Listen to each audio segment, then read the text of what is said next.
Okay, guys, got discussion C for you. Now we're going to discuss England's take on dementia care. They actually have a guide for families to help them through the process with their loved ones for dementia care. So I'm going to go through the presentation I made for you. Sit back and enjoy, please. Okay, the phrase dementia care as the family's responsibility reflects a deeply rooted cultural expectation found in many ethnic minorities communities, as explored in the NHS England and Alzheimer's Europe guide on intercultural dementia care. Okay, here we go. Cultural framing of family responsibility. In several minority ethnic groups, caregiving is seen not just as a practical duty, but a moral, religious, and emotional obligation. This belief can shape how dementia is understood and how care is organized.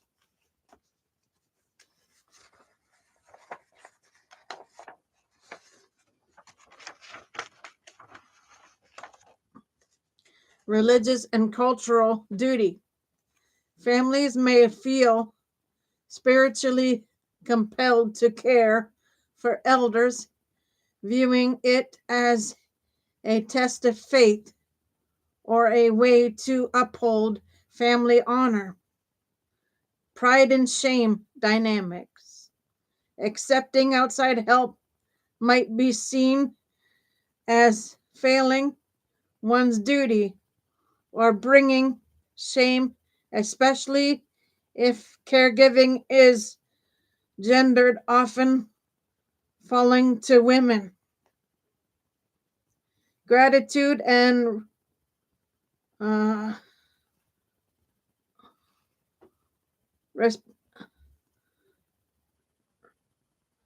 reciprocity. Many caregivers see their role as repaying the kindness and care they received from their elders. Barriers to seeking support. This cultural framing can unintentionally create barriers.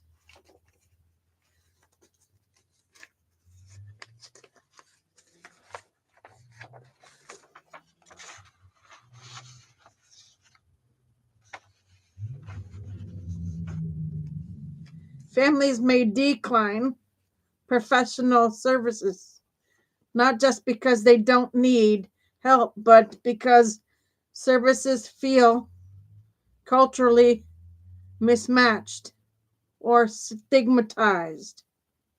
Health workers might wrongly assume that families don't want support, reinforcing stereotypes like they look after their own. Some caregivers, especially women, may experience isolation or burnout, but hesitate to seek help for fear of judgment. Implications for care providers. The guide urges professionals to avoid assumptions and instead ask what support would be welcome.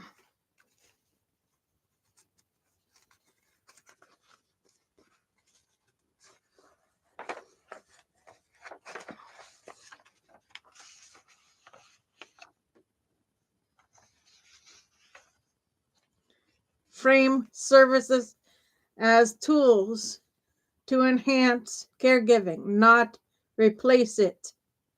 Respect family structures and spokesperson roles while still centering the person with dementia. Adapt services to reflect cultural values, dietary needs, language preferences, and caregiving norms. This section is called this section is a call to reframe dementia care. It is not as a binary between family and professionals or professional support, but as a collaborative, culturally sensitive partnership. If you're working on adapting toolkits or outreach strategies, this reframing could be a powerful lens to build trust and uptake. Want help? Hold on. Translating this into a community engagement protocol or myth-busting resource.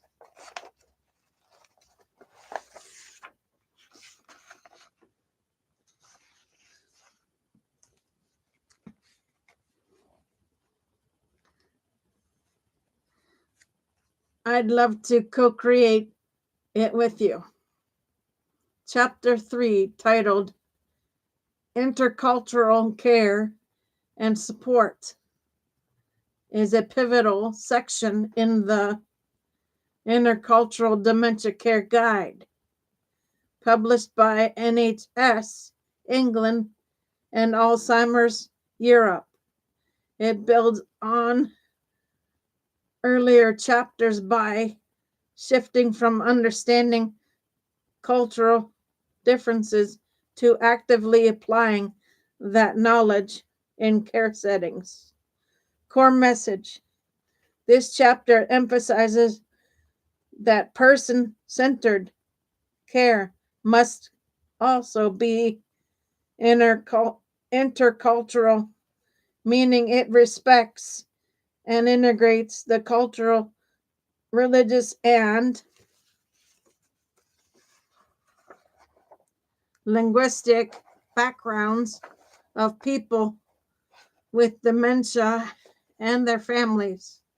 It's not just about acknowledging diversity, but using it to shape care practices.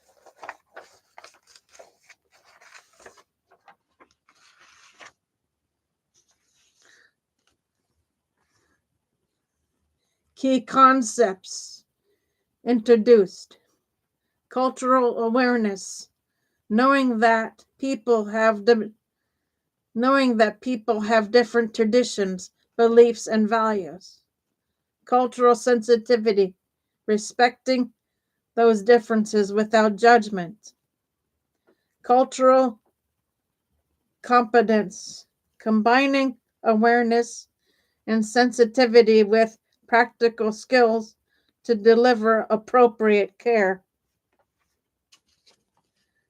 These 3 pillars from the foundation for intercultural care, which is described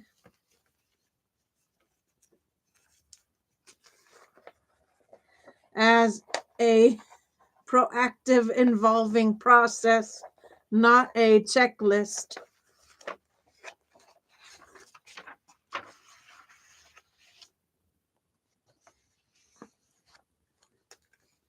Practical applications. The chapter offers examples of how to embed cultural responsiveness into everyday care, asking respectful, courteous, driven questions, e.g., what's the main celebration in your religion? Or how do you say sleep well in adu, adur, adu? Supporting religious practices and festivals, including transport to places of worship or adjusting care schedules around observances like Ramadan.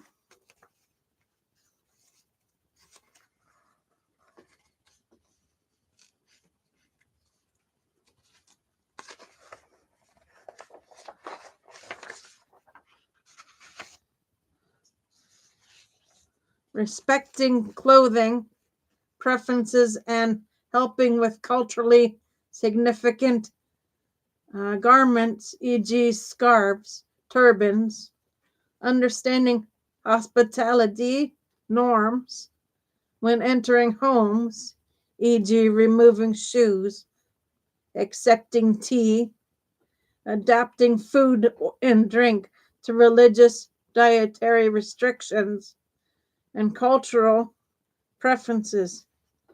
Why it matters for dementia care.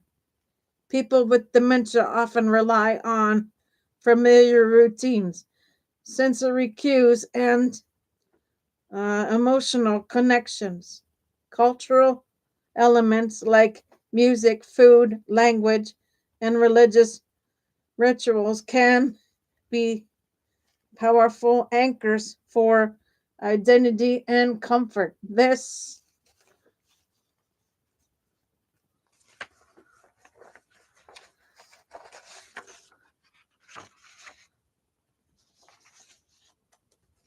chapter encourages care workers to see culture as a therapeutic tool, not just a background detail.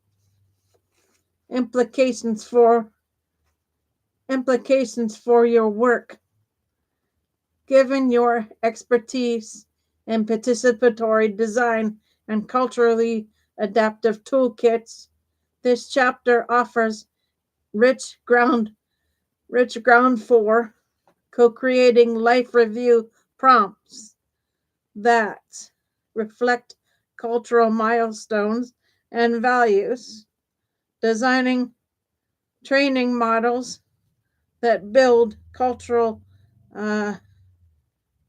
competence through storytelling and role play, mapping community specific rituals and caregiving norms to inform service design.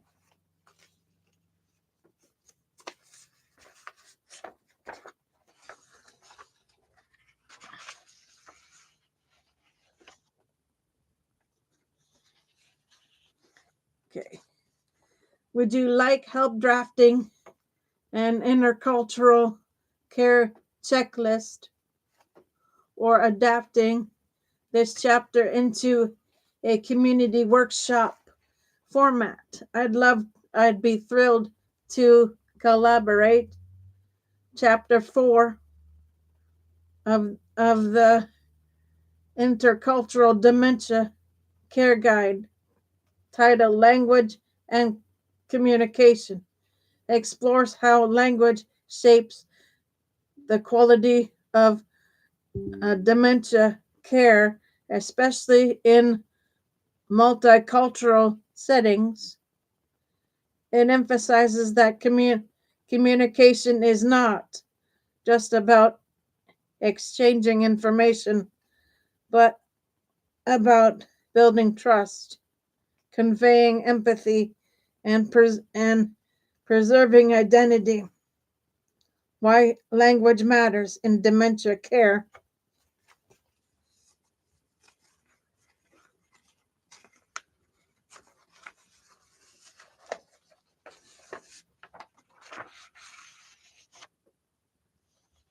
Just a minute, guys.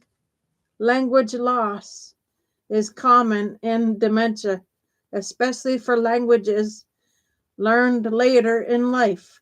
People often retain their mother tongue longer, which may not be understood by care staff.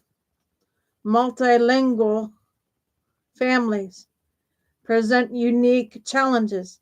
Elders may speak one language while younger relatives use another, often English, requiring multi-format communication strategies. Language barriers can lead to misunderstandings, isolation, and reduced quality of care. Verbal communication strategies.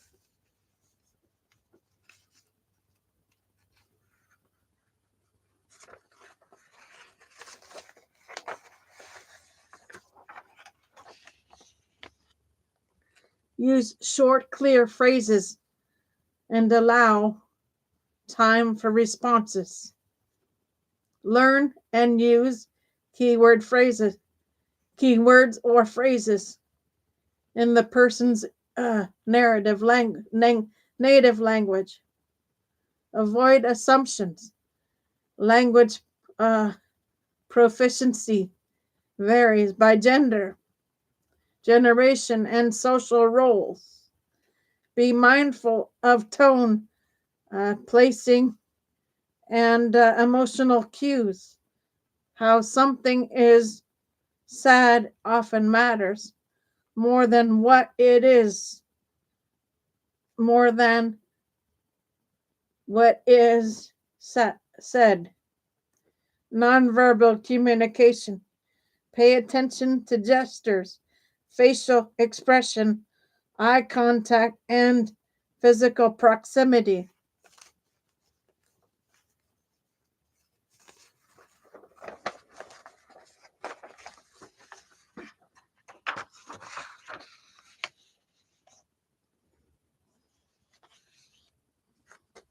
Understand that cultural norms influence nonverbal cues, e.g., eye contact may be respectful in one culture and rude in another. Appearance and grooming can also signal emotional states or cultural identity. The role of interpreters and multilingual staff. Professional interpreters are essential for health related decisions. Multilingual staff can help with daily interactions and foster a sense of belonging.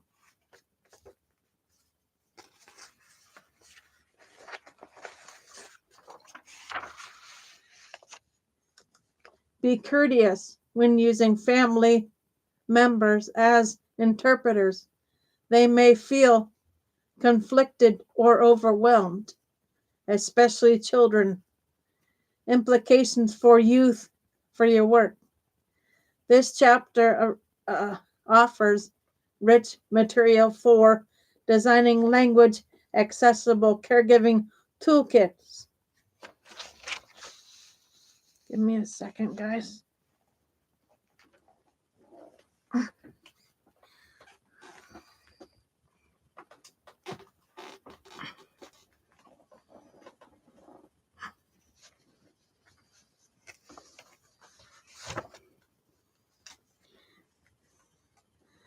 Okay, mapping communication preferences across generations and cultural groups, developing training models on respectful verbal or nonverbal communication, evaluating the impact of linguistic adaptations on care outcomes.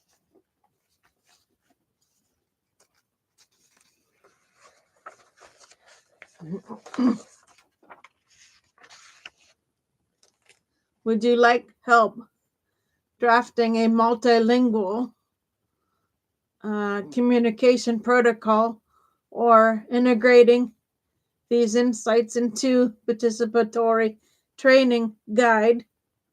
I'd love to collaborate. This section titled Collaboration with Families is the Intercultural Dementia Care Guide, emphasizes the importance of working alongside families, especially in ethnic minority communities, where caregiving is often deeply embedded in cultural, religious, and social norms. Why family collaboration matters. In many minority ethnic groups, extended family plays a central role in caregiving.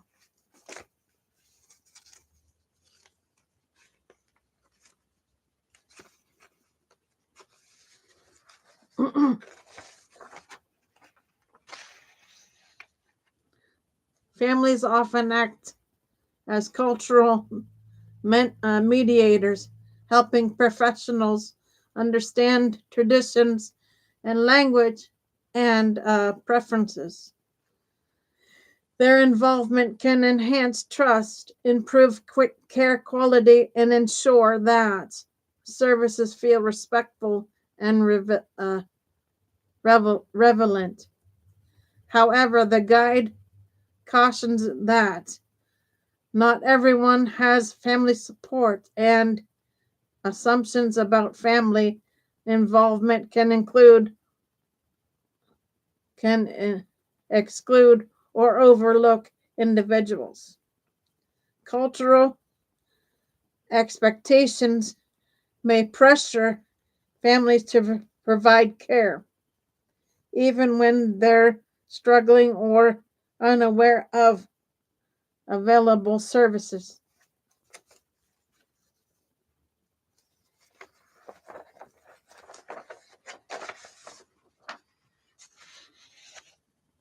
Best, best, best practices for collaboration. The guide recommends engaging both the family and spokesperson and hands-on caregivers, recognizing that caregiving roles may be gendered or uh,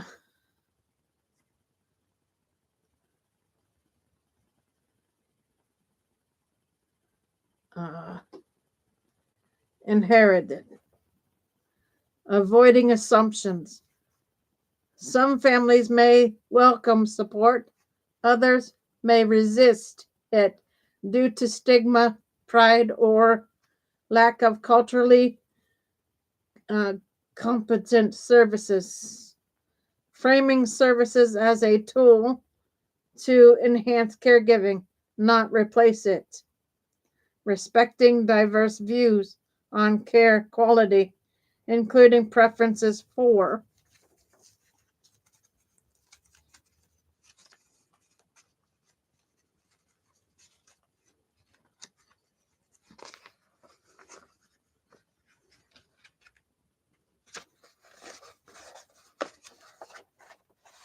home-based services or home-based care, familiar food and language.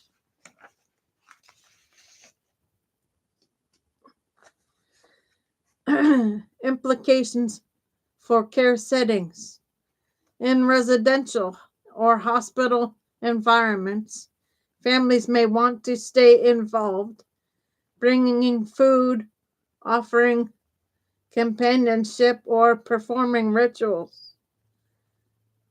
Professionals should negotiate roles sensitively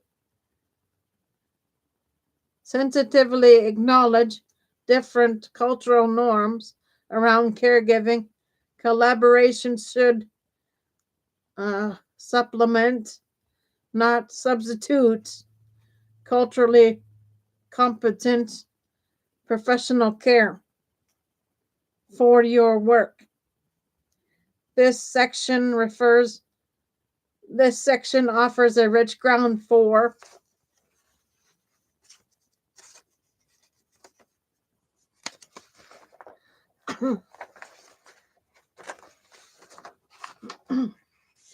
Designing family inclusive intake protocols that map caregiving roles and cultural expectations. Co-creating training modules that prepare staff for respectful negotiation of care responsibilities. Developing feedback loops where families help shape and evaluate culturally adaptive services. Would you like help drafting a family collaboration framework or adapting this into participatory workshop model? I'd love to build it with you. Chapter 6, Summary and Takeaway Messages.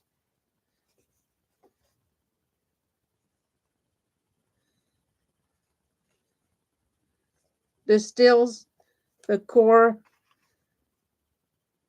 insights from intercultural dementia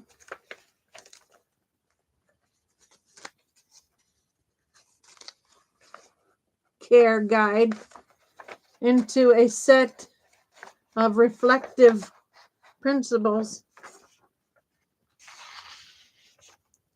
and practical reminders for health and care workers.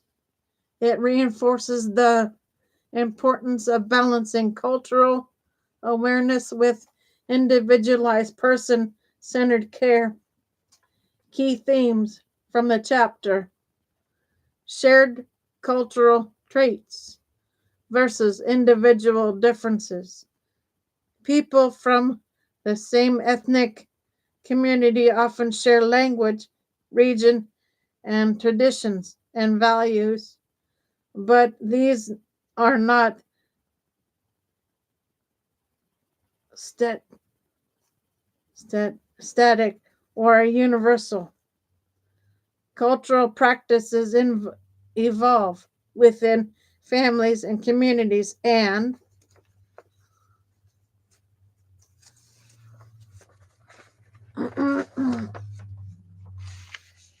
overgeneralized can lead to stereotyping.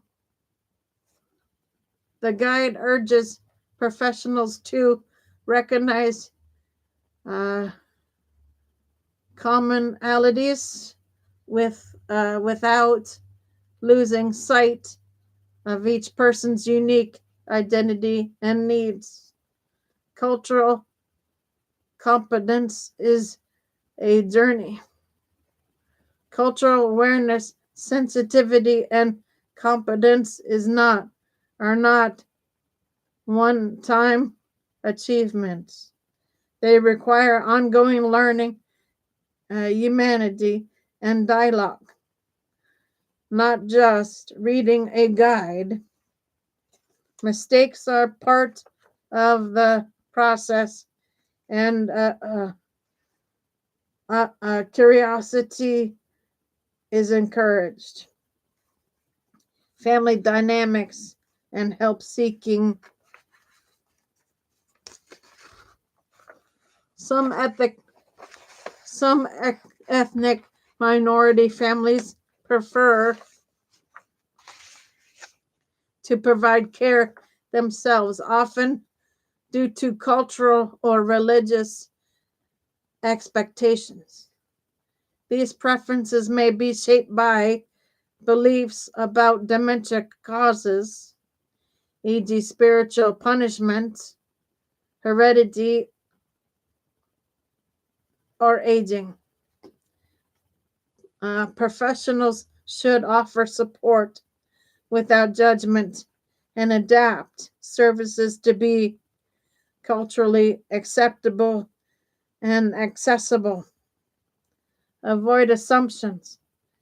Being from an ethnic minority group doesn't mean someone understands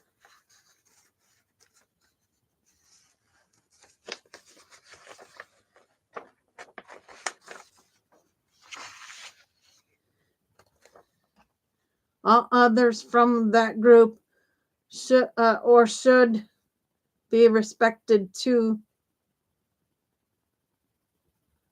be accepted to similar professionals from minority backgrounds should not be limited to serving only their own communities. Culturally sensitive information. Dementia education and service information should be tailored in style, format, and language to reflect diverse ways of understanding and talking about dementia. This includes acknowledging non-medical interpretations and community specific concerns. Final takeaway. Okay, guys. Last page. The chapter closes with a powerful reminder. Every person with dementia is unique. While cultural context matters deeply, it should enhance, not overshadow, person-centered care.